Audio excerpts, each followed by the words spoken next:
بسم اللہ الرحمن الرحیم الحمد للہ وحدہ والصلاة والسلام على من لا نبی بعدہ قال اللہ تعالی فی القرآن المجید قل اطیعوا اللہ واطیعوا الرسول فإن تنازعتم في شيء فردوه إلى الله والرسول إن كنتم تؤمنون بالله واليوم الآخر صدق اللہ العلی العظیم۔ جو سینہ دشمن چاک کرے باطل کو مٹا کر خاک کرے، جو سینہ دشمن چاک کرے باطل کو مٹا کر خاک کرے، یہ روز کا قصہ پاک کرے وہ ضرب لگا کر ہم دم لیں گے۔ یہ فتنہ و شر کے پروردہ تخریب کے سامان لاکھ کریں، یہ فتنہ و شر کے پروردہ تخریب کے سامان لاکھ کریں۔ ہم بزم سجانے والے ہیں، بزم سجا کر دم لیں گے۔ گفتگو کا موضوع ٹاپک، ہم غزوات نبی صلی اللہ علیہ وسلم کی تفصیل بیان کر رہے ہیں۔ سن 6 ہجری کے بعد، صلح حدیبیہ کے بعد، سب سے اہم معرکہ پیغمبر فتح خیبر ہے، غزوہ خیبر۔ خیبر ایک جگہ کا نام ہے جو مدینہ منورہ سے 150 کلومیٹر کے فاصلے پر ہے۔ غزوہ خیبر اسلامی تاریخ کا بہت بڑا باب اور بہت بڑی کامیابی کا نام ہے۔ خیبر میں یہودیوں کے 6 قلعے تھے۔ پہلے اتنی آبادی نہیں تھی جتنی اب ہے۔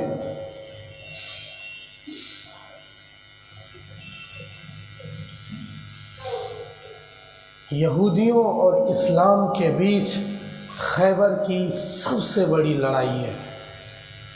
رسول پاک صلی اللہ علیہ وسلم کے زمانے میں رسول کی براہ راست پیغمبر حضرت محمد صلی اللہ علیہ وسلم کی براہ راست یہودیوں کے ساتھ سب سے زبردست اور اہم معرکہ خیبر کی لڑائی ہے۔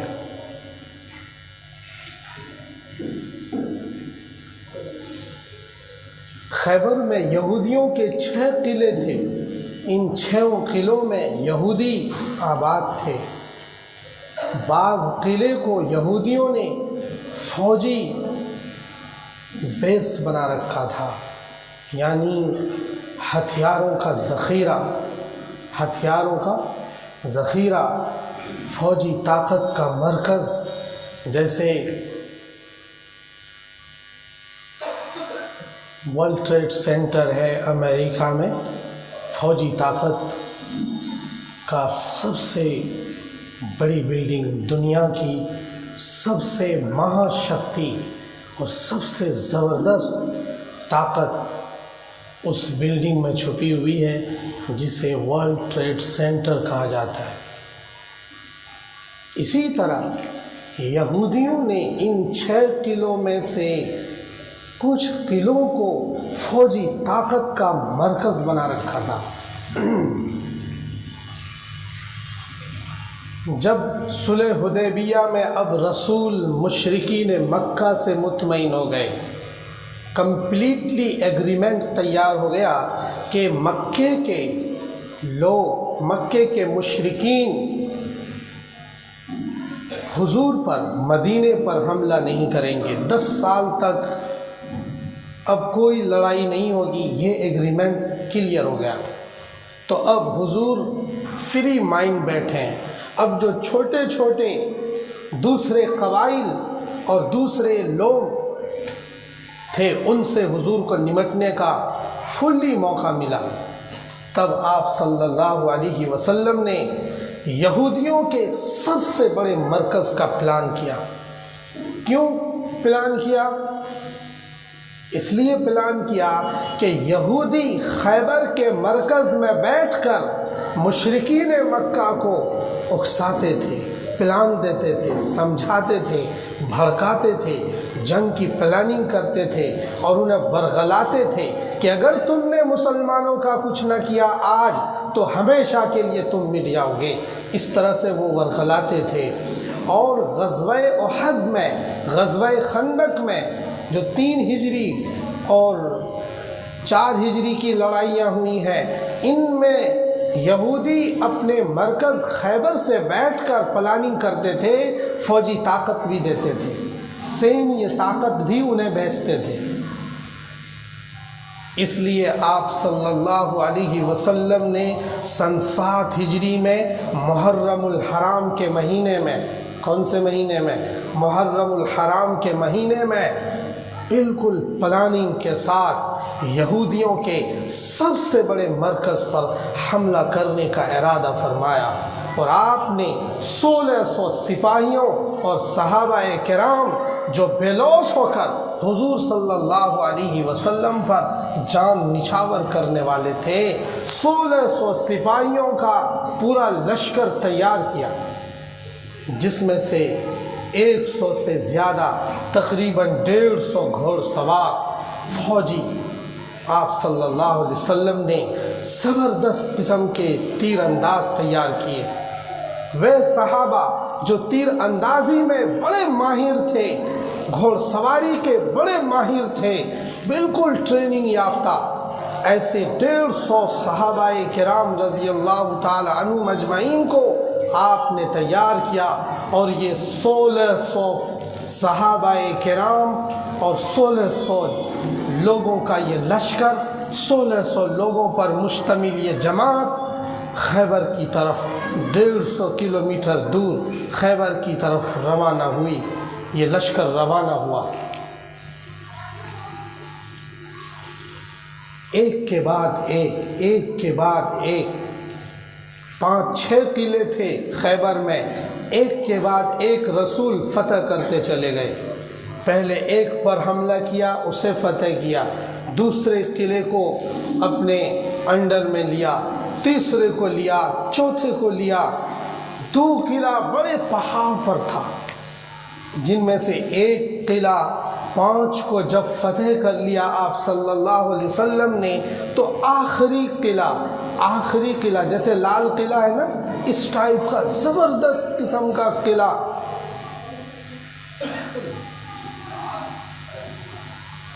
آخری قلعے کا نام تھا قلعہ قموس۔ کیا نام تھا؟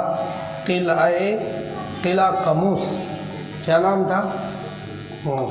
قلعہ تو جانتے ہیں آپ، لال قلعہ خوب سنتے ہیں، قلعہ قموس نام تھا، قاف میم واو صاد، قموس۔ قلعہ قموس یہ زبردست قسم کا بڑی اونچے پہاڑ پر یہ قلعہ بنایا گیا تھا۔ اگر آپ میں سے کوئی فتح پور سکری، آگرے سے تقریباً 50 کلومیٹر دور وہاں گئے ہوں گے، تو اکبر بادشاہ نے جودھا اکبر کے لیے، رقیہ بیگم کے لیے ایک بڑا قلعہ بنایا ہے، اور وہ سارا قلعہ ایک پہاڑ پر ہے۔ ٹھیک اسی طرح خیبر میں یہودیوں نے قلعہ قموس بنا رکھا تھا۔ ایک کے بعد ایک قلعہ جب فتح ہوتا تو راتوں کو یہودی ایک قلعے سے مضبوط والے میں چلے جاتے، دوسرے میں، پھر تیسرے میں، پھر چوتھے میں، قلعہ خالی ہوتا رہا، مسلمان اس پر قابض ہوتے رہے، صحابہ اس پر قابض ہوتے رہے، آخری قلعہ قلعہ قموس یہ فتح نہیں ہو رہا تھا۔ کبھی حضور پاک صلی اللہ علیہ وسلم حضرت ابو بکر رضی اللہ تعالی عنہ کو جھنڈا لے کر سپاہیوں کا دستہ بنا کر اٹیک کرنے کے لیے بھیجتے، کسی دن حضرت عمر رضی اللہ تعالی عنہ کو بھیجتے، کسی دن سعد ابن عبادہ رضی اللہ تعالی عنہ کو بھیجتے، الگ الگ کمانڈر کے نگرانی میں، الگ الگ سپہ سالار کے نگرانی میں رسول دستہ آگے بھیجتے کہ اٹیک کرو، اس قلعے کو فتح کرو. لیکن یہ قلعہ فتح نہیں ہو رہا تھا. ہر دن فوج واپس آ جاتی تھی شام تک، رات میں کوئی لڑائی نہیں.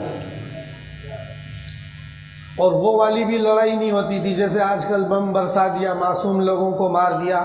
یہ کوئی لڑائی نہیں ہے. تو جب کئی دن گزر گئے، تقریباً 50 سے زیادہ صحابہ زخمی ہو چکے. کتنے؟ 50 سے زیادہ صحابہ، کیونکہ وہ قلعے پر سے تیر انداز بٹھا رکھا تھا یہودیوں نے. قلعے کے اوپر تیر انداز کو بٹھا رکھا تھا. جب نیچے سے صحابہ جاتے تو وہ کیا کرتے؟ ادھر سے تیر برساتے. لیکن انہی حالات میں صحابہ آگے بڑھتے رہے، ڈھال لے کر. تیر اندازوں کے تیر سے بچنے کے لیے بھی کیا ہوتا ہے؟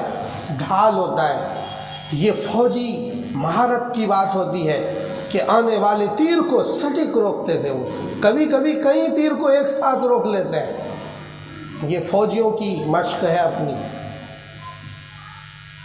بہرحال 50 سے زیادہ صحابہ زخمی ہو چکے، ایک صحابی شہید بھی ہو چکے. تب ایک دن پیغمبر حضرت صلی اللہ علیہ وسلم، حضرت محمد صلی اللہ علیہ وسلم نے یہ فرمایا کہ کل میں جھنڈا اس آدمی کے ہاتھ میں دوں گا، اس شخص کے ہاتھ میں دوں گا جس سے، جو اللہ اور رسول سے محبت کرتا ہے. کس کو دوں گا جھنڈا کل؟ جو اللہ اور اس کے رسول سے محبت کرتا ہے، اور اللہ اور اس کا رسول بھی اس شخص سے محبت کرتے ہیں. تمام 1600 سپاہیوں کا لشکر یہ سوچنے لگا کہ اے کاش کہ کل جھنڈا مجھے مل جائے. کیونکہ اس گفتگو میں کیا بات شامل ہو گئی کہ رسول اور اللہ اس سے کیا کرتا ہے؟ محبت کرتا ہے. تو یہ سن کر جملہ اصحاب کرام، جملہ حضور صلی اللہ علیہ وسلم کے فدائیین ساتھی کہنے لگے کہ اے کاش کہ یہ جھنڈا کل جو ملے گا مجھے ملے. ادھر حضرت ابو بکر بھی، عمر بھی، دوسرے صحابہ بھی یہ سوچتے تھے کہ اے کاش مجھے یہ جھنڈا ملتا. اگلے دن جب سورج طلوع ہوا تو آپ صلی اللہ علیہ وسلم نے حیدر کرار، علی مرتضیٰ کو بلایا کہ علی کو بلاؤ. یہ سرپرائز کسے ملا؟ علی کو ملا. صحاباؤں نے بتایا کہ حضرت حضور علی کو آنکھ کی بیماری ہو رہی ہے، آشوب چشم. کبھی کبھی آنکھیں سوج جاتی ہیں، آنکھیں سرخ ہو جاتی ہیں، اس کو آشوب چشم کہتے ہیں. آشوب چشم کا مرض ہو رہا علی کو. صحابہ نے بتایا تو حضور نے کہا کہ نہیں، علی کو بلاؤ. آشوب چشم ہی صحیح، وہ بیمار ہی صحیح، علی کو بلاؤ. علی رضی اللہ تعالی عنہ کو بلایا گیا تو علی کی آنکھ آشوب چشم کی شکار تھی. آپ حضرت محمد صلی اللہ علیہ وسلم نے اپنا لعاب دہن کہتے ہیں فارسی میں منہ کو، منہ کا لعاب حضور اکرم صلی اللہ علیہ وسلم نے اپنی انگلی سے ان کی آنکھ میں لگایا اور آنن فانن آنکھ کیا ہو گئی، ٹھیک ہو گئی. اب حضرت علی بالکل فٹنس میں ہے، شاندار قسم کے مجاہد، شاندار قسم کے سپہ سالار اور کمانڈر کے کمانڈر اور استاذ الاساتذہ، زبردست قسم کے سپہ سالار علی مرتضیٰ حیدر کرار رضی اللہ تعالی عنہ اب حضور کے سامنے کھڑے ہیں. کہا علی یہ جھنڈا تم پکڑو اور جاؤ، قلعہ قموس کو آج تمہیں فتح کرنا ہے اور اللہ تمہارے دونوں ہاتھوں کے ذریعے سے اس پورے قلعے کو فتح کرے گا۔ چنانچہ علی نے اپنا فوجی لباس چڑھایا اور فوجی وردی میں آ کر، فوجی وردی اس زمانے میں کیا ہوتی تھی؟ زرہ، یعنی لوہے کا پورا لباس ہوتا تھا، زرہ زنجیروں سے بنا ہوا۔ علی نے پورا زرہ اپنے جسم پر تیار، ایک فوجی کمانڈر کے روپ میں اب علی کھڑے ہیں۔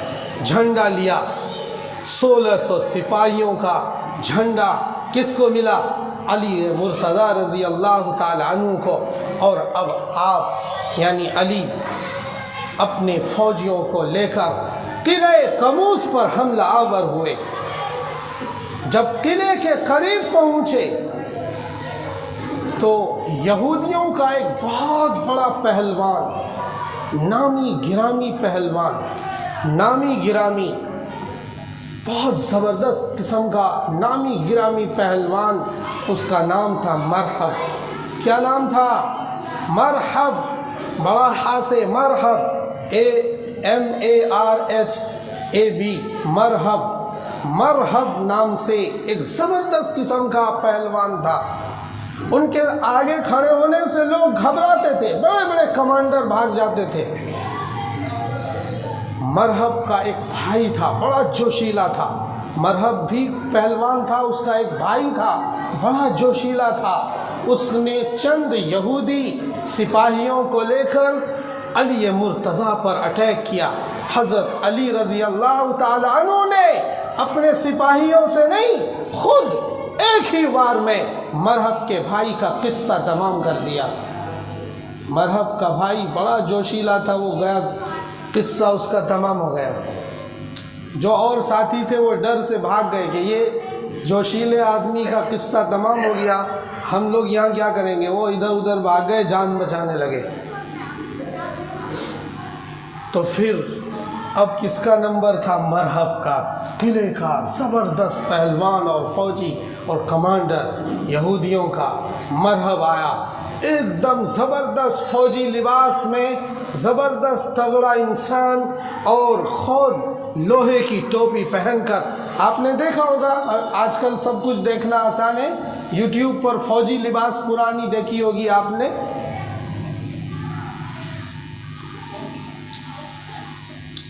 اسی زبردست لباس میں لوہے کے خوت کو پہن کر، یہودیوں کا جو سب سے شاندار فوجی لباس تھا وہ کسے ملا تھا؟ مرحب کو پہننے کے لیے، اور کہا کہ جاؤ آج علی کا قصہ تمام کرنا ہے تجھے۔ یہودیوں نے کہا کس کا قصہ تمام کرنا ہے؟ علی کا۔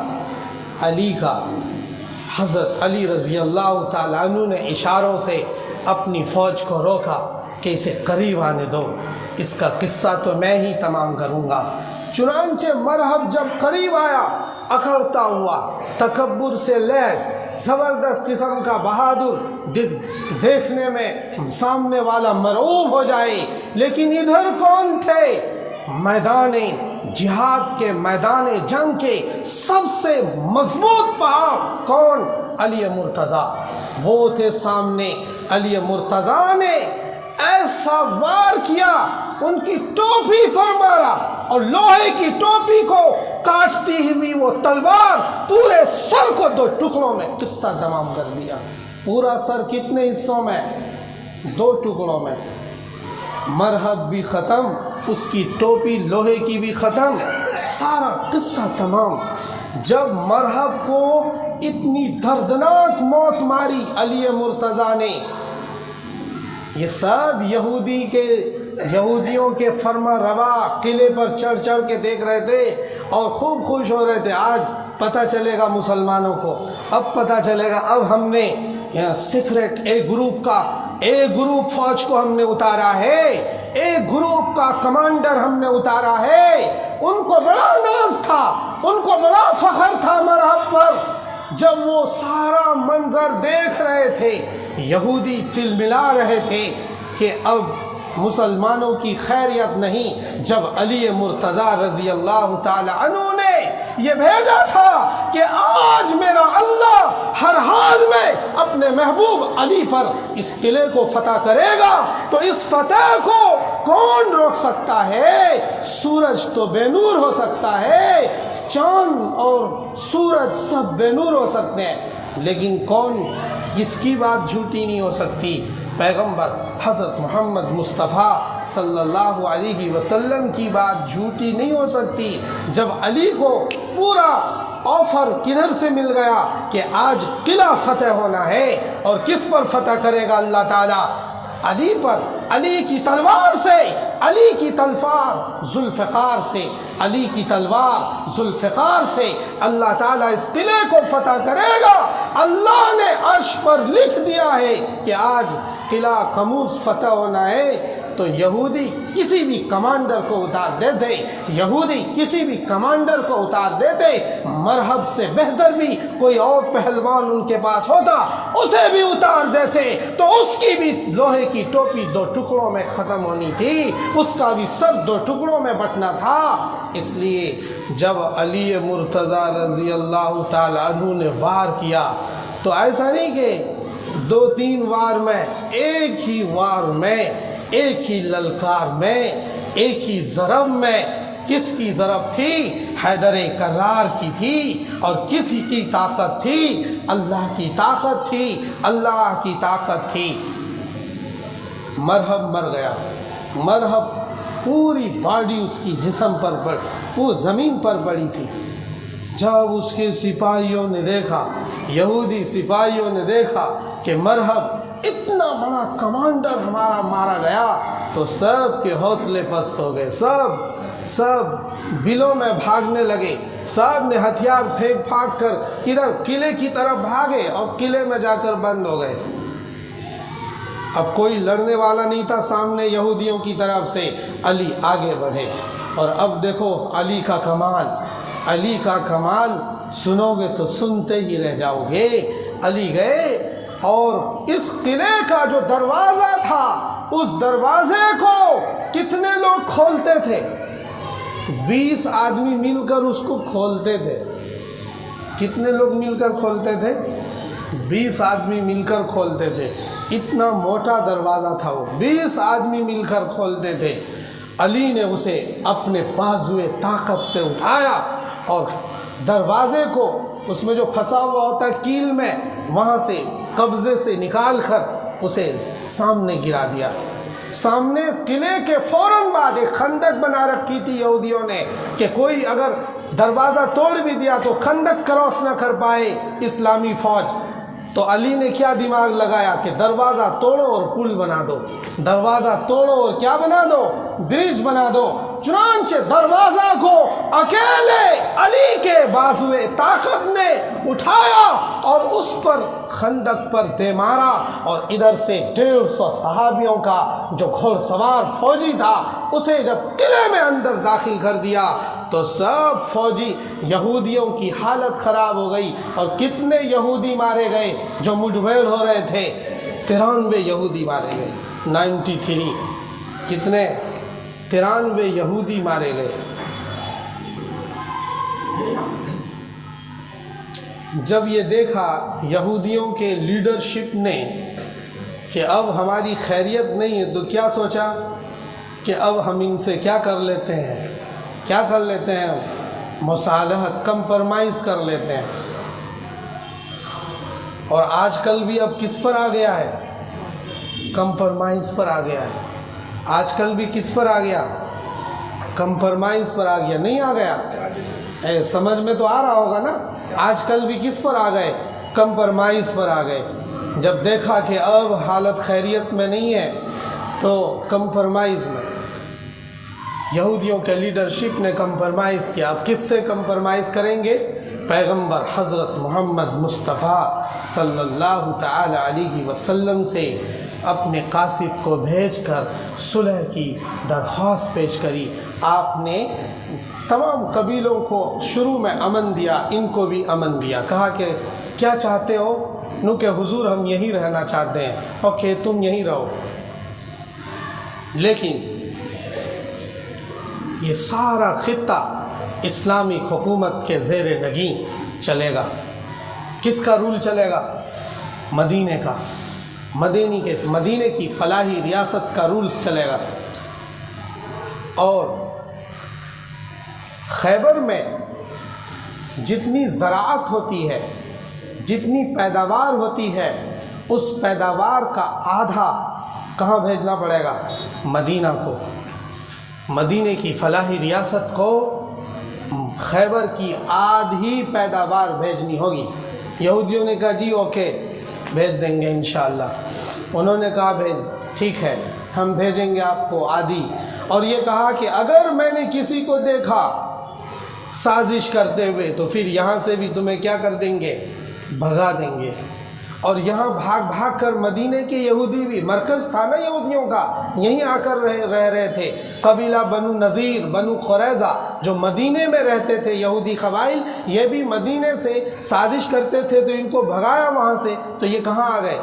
یہیں خیبر میں۔ اب سب لوگ یہاں رہ رہے تھے، ان کو سمجھا دیا، ایگریمنٹ بھی دے دیا، کیونکہ خیبر کی لیڈرشپ الگ تھی، بنو قریظہ کی الگ تھی۔ بہرحال اب خیبر کی آدھی پیداوار کہاں جا رہی ہے؟ مدینے کو۔ اب مدینے کی طاقت بڑھ رہی ہے نا، ایسے ہی تو ریاست پھلتی پھولتی ہے۔ یہاں ایک اور قصہ پیش آیا۔ اس قلعے میں قبیلہ بنو نذیر جو مدینے سے بھاگ کر ادھر ہی آ گئے تھے خیبر، قبیلہ بنو نذیر کا جو سردار تھا اس کا نام تھا حوی ابن اخطب۔ کیا نام تھا؟ حوی ابن اخطب، ہوئی HUI، ہوئی ابن اخطب، ہوئی ابن اخطب سردار تھا وہ، اور اس کی بیٹی قید میں آ گئی۔ ہوئی ابن اخطب کی بیٹی کا نام تھا صفیہ۔ کیا نام تھا؟ صفیہ۔ وہ بھی کس میں آ گئی؟ قید میں۔ اور سب یہودی قید میں نہیں آئے، یہی کیوں آئے؟ اس لیے کہ لیڈرشپ کو قید کیا جاتا ہے۔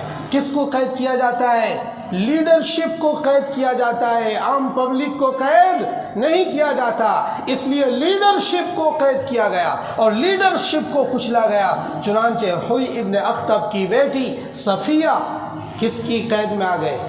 مسلمانوں کے قید میں آ گئے۔ آپ صلی اللہ علیہ وسلم نے صفیہ کو آزاد کر کے ان سے کیا فرما لیا؟ نکاح فرما لیا۔ کیا فرما لیا؟ نکاح فرمایا۔ پہلے ان کو آزاد کیا، پھر ان سے کیا کیا؟ نکاح فرمایا صفیہ سے۔ اس لیے حضور کی 11 بیویوں میں سے ایک بیوی کا کیا نام ہے؟ صفیہ ابن اخطب۔ صفیہ ابن حوی ابن اخطب یہ نام تھا ان کا۔ صفیہ سے حضور کی ازواج مطہرات امہات المومنین میں سے ایک ماں کا کیا نام ہے؟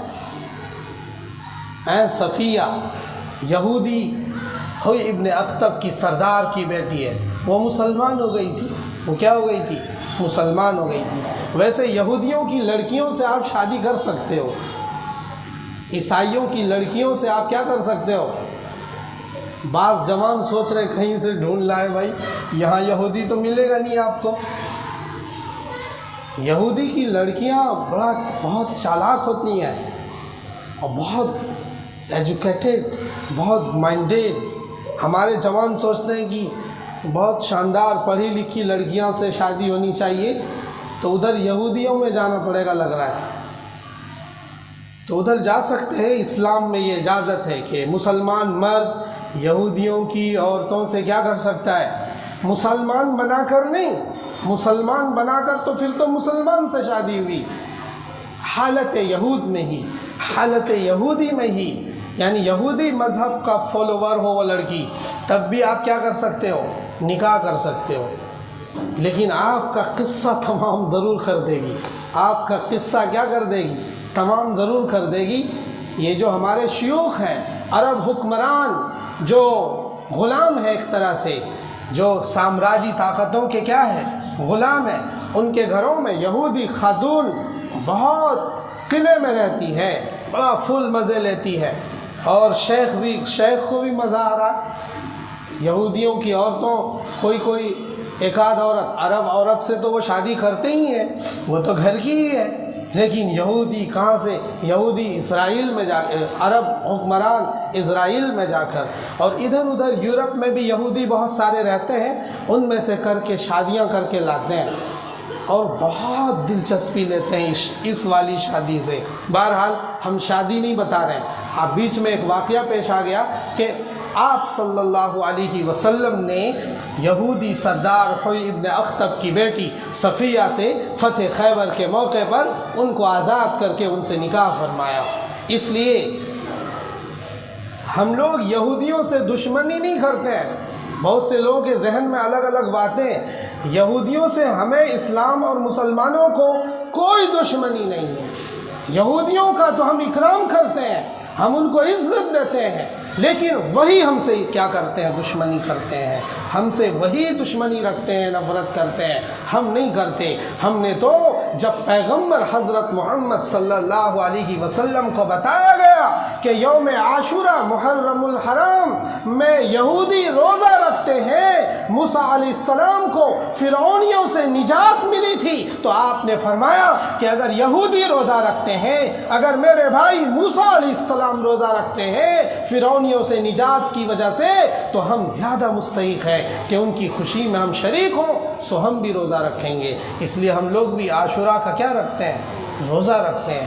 ہمیں کوئی یہودیوں سے دشمنی نہیں ہے۔ آج بھی جو اسرائیل میں یہودی ہے ان سے کوئی دشمنی نہیں ہے۔ ہاں، دشمنی کس سے ہے؟ زائنسٹوں سے، صہیونیت سے، جو ان کے اندر ایک قبیلہ ہے جو سختی پر، جو ذات پات پر، جو لڑائیوں پر بھروسہ رکھتے ہیں، جو مسلمانوں سے دشمنی رکھتے ہیں، جو انتقام کا جذبات رکھتے ہیں، وہ ہے صہیونیت، جو یہ چاہتے ہیں کہ ہم مسلمانوں کو مار کر ان پر قبضہ کریں گے۔ اصل وہ ہے ہمارے لیے درد سر۔ بہرحال یہودیوں سے مٹبھیڑ فتح خیبر میں اسلام کی سب سے زبردست مارکہ آرائی ہوئی ہے وہیں سے۔ اس لیے یہودی اپنا میپ بناتا ہے گریٹر اسرائیل، اور گریٹر اسرائیل میں خیبر کا بھی نقشہ ڈالتا ہے کہ یہ جو 6 قلعے کے مالک عرب حکمران ہو گئے ہیں، اس پر کسی طرح پہنچنا ہے، اس پر کسی طرح پہنچنا ہے۔ لیکن انشاءاللہ العزیز یہ خواب ان کا کبھی بھی پورا ہونے والا نہیں ہے، یہ خواب ان کا کبھی بھی پورا ہونے والا نہیں ہے، اس لیے کہ حضرت علی کی وہ للکار، حضرت علی کی وہ ضرب، حضرت علی کی وہ پکار، آج علی تو نہیں ہے لیکن اس للکار کی آواز آج بھی ایمان والوں کے دل دماغ پر گنگناہٹ کے ساتھ آتی ہے۔ آج بھی علی جیسے لوگ زندہ ہیں، آج بھی عمر جیسے بہادر زندہ ہیں، آج بھی طرح طرح کے بہادر ایمان والوں میں زندہ ہیں۔ اس لیے یہودیوں کی وہ سازش کبھی بھی کامیاب نہیں ہوگی، کبھی بھی وہ یہاں تک نہیں پہنچ سکتے۔ بہرحال ہم بہت مجبور ہیں اس بات پر کہ فلسطین میں معصوم بچیوں کو، معصوم بچوں کو، عورتوں کو، بے گناہ لوگوں کو، ہاسپیٹل میں مریضوں کو وہ مار رہے ہیں۔ لوگوں کے پاس پینے کے لیے پانی تک نہیں ہے۔ ظالم مصر السیسی، اب السیسی کی حکومت ہے ایجپٹ میں، بڑا مکار اور بڑا غدار ٹائپ کا آدمی ہے السیسی۔ کوئی امداد، جب یہ 7 اکتوبر کو شاید حملہ ہوا تھا، 7 اکتوبر سے پہلے روزانہ اقوام متحدہ یونائٹڈ نیشن کے 500 ٹرک غزہ پہنچتا تھا، امدادی ٹرک، یعنی وہاں پہلے سے غربت تھی، وہاں پہلے سے امداد پہنچتی تھی۔ کس کی طرف سے؟ یونائٹڈ نیشن کی طرف سے۔ ڈیلی کتنے سو ٹرک چاہتے تھے؟ 500 ٹرک۔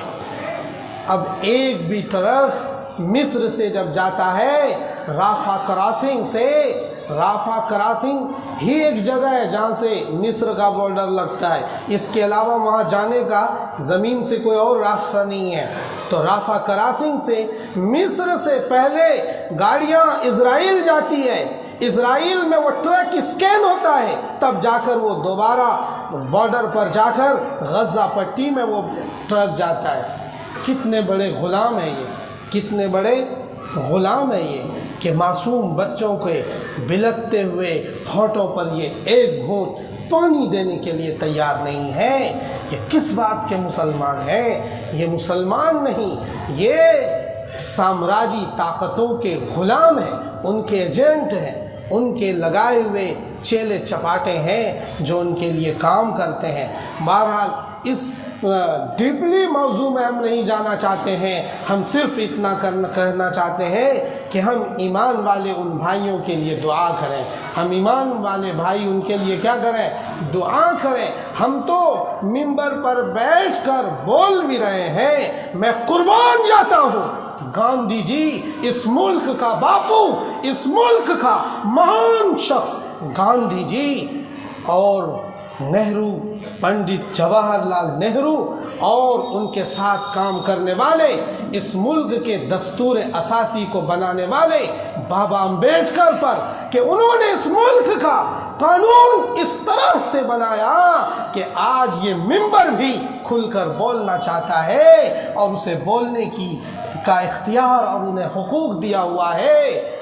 لیکن انہی کے ملکوں میں، انہی عرب حکمرانوں کی مسجدوں میں کوئی امام ایک جملہ تک نہیں بول سکتا۔ ان کو لکھ کر جو تحریر مل جائے اسی تحریر کو وہ ریپیٹ کرتے ہیں، اور وہ تحریر سامراجی طاقت کی نگرانی میں تیار ہوتی ہے۔ تم کیسے سمجھو گے کہ وہ غلامی میں کس حد تک گر چکے ہیں؟ میں قربان جاتا ہوں قاسم نانوتوی نور اللہ مرقدہ پر، شیخ الہند پر، جنہوں نے انگریزی فوجوں کو یہاں سے مار کر بھگایا اور آج ہمیں کیا دی؟ آزادی کے ساتھ سانس لینے کا حق دیا ہے۔ ہم سب ایک ایک مرد عورت آزاد پیدا ہوتے ہیں اور اس ملک کا ایک ایک انسان آزاد ہے، کوئی غلام نہیں ہے، کوئی کیا نہیں ہے؟ غلام نہیں ہے۔ سچائی کو ہم برملا بول سکتے ہیں۔ یہ اس ملک کے قانون کا سب سے بڑا عنوان اور سب سے بڑی طاقت جو انسان کو ملتی ہے وہ ہے جو آپ کو ووٹ کی شکل میں حاصل ہے، جو آپ کو کس کی شکل میں حاصل ہے؟ جس کو آپ لوگ 500 روپے میں بیچتے ہو، جس کو آپ لوگ 1000 میں بیچتے ہو، جس کو آپ لوگ یوں ہی بے پرواہ بیکار کر دیتے ہو، کبھی ذات کے نام پر، کبھی برادری کے نام پر، کبھی اونچ نیچ کے نام پر، وغیرہ وغیرہ۔ یہ موضوع نہیں ہے۔ خیر، اللہ تعالی ہم سب پر کیا کرے؟ مہربانی کرے اور سچی بات سمجھنے کی توفیق عطا فرمائے۔ اللہ تعالی عمل کی توفیق نصیب